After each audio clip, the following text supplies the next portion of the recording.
History has often been unkind to the Kurds, a cycle of repeated betrayals.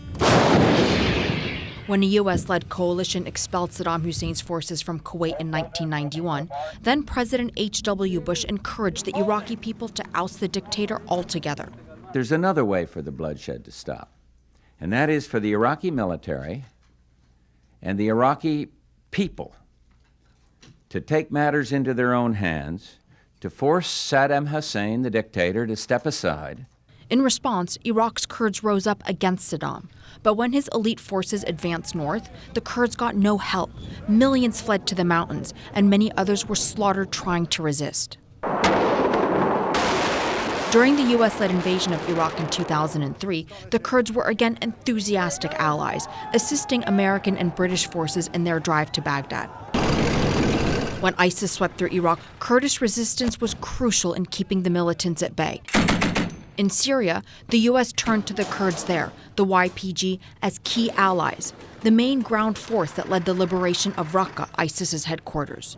But in both Iraq and Syria, the Kurds have been allies of convenience, deserted when no longer needed in the geopolitical chessboard.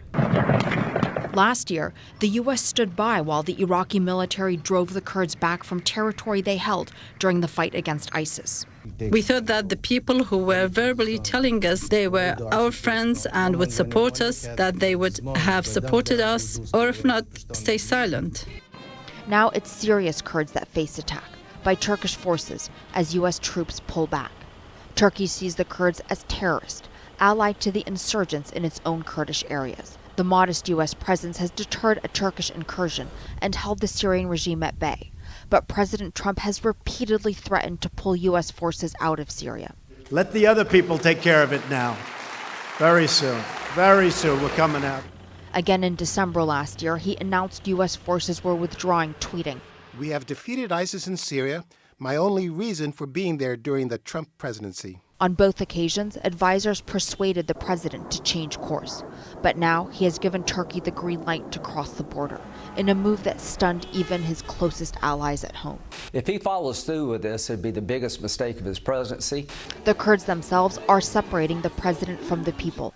The spokesman of the Syrian Democratic Forces, Mustafa Bali, tweeting, "Despite the president's decision to pave the way for Turkish invasion, American people are true friends of the SDF."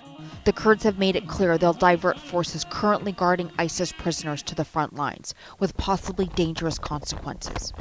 Unsure of what their ally intends, they will, as they have done so often, fight for their very existence. Arwa Damon, CNN, Istanbul.